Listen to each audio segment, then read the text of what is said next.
भगत भगत भगत भगत राजपथ पाओगे जो जन्नते गए भव।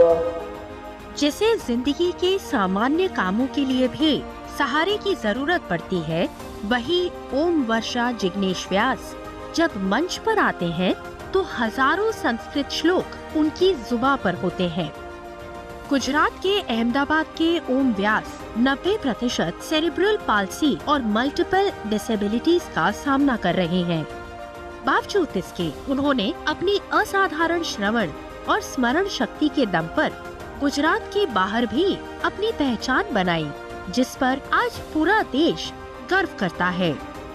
एक बाळकना माता पिता तरीके ओळखावવું એ ખૂબ જ ગૌરવભરી ક્ષણ છે, કારણ કે માતા પિતાને બાળક અને આપણે એના નામથી ઓળખાઈએ તો એક અનહદ અનુભૂતિની અમને કરાવે છે। આ રીતે માત્ર આધ્યાત્મિક વસ્તુઓને જ એ પોતે ગ્રહણ કરી અને સારી રીતે પોતે બોલી શકે છે। તેને દુનિયાદારીનું બીજું કોઈ ભાન નથી, ન મારું તારું અથવા તો ને પિક્ચરમાં ઇન્ટરેસ્ટ છે કે ન કોઈ જગ્યાએ ફરવામાં ઇન્ટરેસ્ટ છે। માત્ર ને માત્ર आध्यात्मिक वस्तुओं देवस्थानों એટલે કે મંદિરોમાં અને ફરવાનો શોખ છે। ओम की खासियत सिर्फ हजारों श्लोक याद करने तक नहीं सिमटी है। भगवत गीता के 18 अध्याय से लेकर सुंदरकांड, हनुमान चालीसा, शिव तांडव, विष्णु सहस्त्रनाम और दुर्गा सप्तशती जैसी अनेक धार्मिक रचनाएं भी उन्हें कंठस्थ हैं। वो किसी श्लोक की एक पंक्ति सुनते ही उसकी अगली पंक्ति बोलना शुरू कर देते हैं। परिवार के प्रोत्साहन और लगातार अभ्यास ने इस प्रतिभा को मंच तक पहुंचाया। जो ये कहवा मांगीश के कोई भी पेरेंट्स है और रीते दिव्यांग बाळकोना तो एमणे क्यारे भी हिम्मत नहीं हारवानी।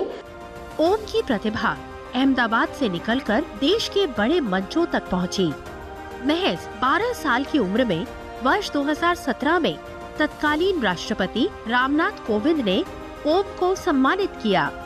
26 दिसंबर 2024 को प्रधानमंत्री राष्ट्रीय बाल पुरस्कार के अवसर पर राष्ट्रपति द्रौपदी मुर्मू से उनकी मुलाकात हुई, जबकि प्रधानमंत्री नरेंद्र मोदी से भी ओम को प्रशंसा और प्रोत्साहन मिला। ओम की कहानी ये भी दिखाती है कि दिव्यांग प्रतिभाओं को पहचान और प्रोत्साहन मिले तो वो समाज की मुख्य धारा में अपनी अलग पहचान बना सकते हैं। दिव्यांगोनी स्पेशल स्कूलों છે અને તે ઉપરાંત રાજ્ય સરકાર દ્વારા દિવ્યાંગ વિદ્યાર્થીઓને શિષ્યવૃત્તિ યોજના હેઠળ શિષ્યવૃત્તિ આપવામાં આવતી હોય છે। આ ઉપરાંત રાજ્યના દિવ્યાંગજનોને આર્થિક રીતે મદદરૂપ થવા માટે રાજ્ય સરકાર દ્વારા સંસુરદાસ યોજના અને બૌદ્ધિક અસમર્થતા ધરાવતી મનોદિવ્યાંગની યોજનાઓ આપવામાં આવે છે, જેમાં માસિક 1000 રૂપિયાની સહાય આપવામાં આવે છે અને આ યોજના હેઠળ દિવ્યાંગજનોને આવક મર્યાદા બાદ રાખવામાં આવતી નથી। ओम की कहानी दिव्यांग बच्चों और उनके माता पिता के लिए एक उम्मीद है। पिता का भरोसा और माँ के समर्पण ने उनकी प्रतिभा को पहचान दिलाई।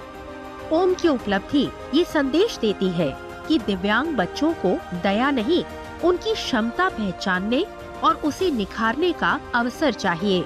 बदलती सामाजिक सोच की मिसाल बनी ओम की प्रतिभा आज देश भर के लिए प्रेरणा बन चुकी है।